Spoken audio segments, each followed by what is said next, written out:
कि तवाइफों के आप उस दौर में पहुंचे, तो पहुंचने के बाद क्या लग रहा था कि अच्छा हो मैं उस दौर में पैदा नहीं हुआ, कि या मिस कर देते आप? नहीं, मैं मुझे अफसोस हुआ कि मैं इस दौर में क्यों नहीं पैदा हुआ। क्या बात जी, वो इस वजह से कि वो एक बड़ी खूबसूरत दुनिया थी। एक तो बदनाम क्यों है वो?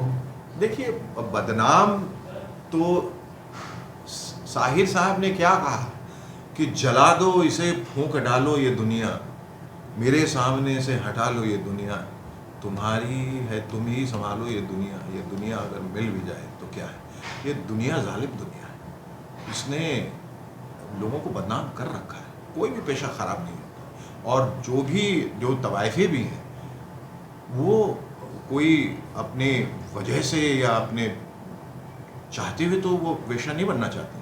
हालात और परिस्थितियाँ, ये ज़माना बना, ये दुनिया उन्हें वेश्या बना देती है, और ये दुनिया उनका इस्तेमाल करती है और फिर उन्हें बदनाम भी करती है। फिर तो हम यही कहेंगे कि जिन्हें नाज है इन पर वो कहाँ है, कहाँ है, कहाँ है, कहाँ है। आपको लगता है आज के दौर में वो तवाइफे अलग रूप में भी हैं? बिल्कुल बिल्कुल है। आपको बताने की, हमें आपको बताने की ज़रूरत पर है, अलग अलग अपनी अपनी जगह हैं, लेकिन उन तवाइफों में बहुत खूबी थी। आज की तवाइफें जो हैं वो बहुत ज़्यादा मॉडर्न हो गई हैं, मॉडर्न भी हो गई हैं, और बहुत ज़्यादा जिसको कहते हैं रुथलेस हो गई हैं, हार्टलेस हो गई हैं, बहुत मर्सनरी हो गई हैं, इस्तेमाल ज़्यादा करती हैं, अपॉर्चुनिस्ट हो गई हैं। हाँ, अपॉर्चुनिस्ट हो गई, बिल्कुल मौका परस्त है।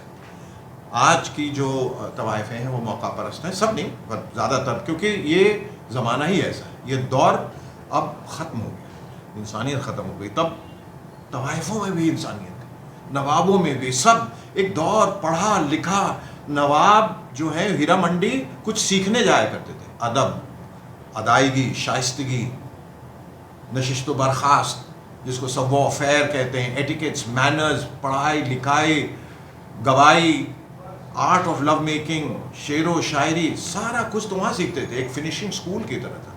आज कहाँ है, इस तरह नहीं है। आज तो आप उसको रेड लाइट एरिया कह के बदनाम कर देते हैं, वो भी इंसान की औलाद। लेकिन कहते हैं कि जितने भी नवाब हैं वो इसी में बर्बाद हो गए। बर्बाद हो गए, इसीलिए तो नवाब थे, बर्बाद होने के लिए पैदा हुए थे। न बर्बाद होते तो नवाब कैसे होते। नवाब भी ये था, वो रस्सी थे, जल जाते थे, ऐठन नहीं जाती थी, नवाबियत में रहते थे, सुरूर में और गुरूर में, यही थी उनकी ज़िंदगी। अब इतनी खूबसूरत ज़िंदगी थी। पर देखिए, हर वर्ग में, हर व्यवसाय में तरह तरह के लोग हैं और अपना काम करते हैं। तो नवाब का जो शौक़ जो है, हमने जो कह दिया हम नवाब हैं, मूछ की बात है। और चालाक भी थे, होशियार भी थे। वो इस तरह की फ्रीडम मूवमेंट के वक्त या प्री इंडिपेंडेंस में वो अंग्रेज़ों का भी साथ देते थे जी, इधर तवाइफों के पास भी जाते थे, इश्क भी करते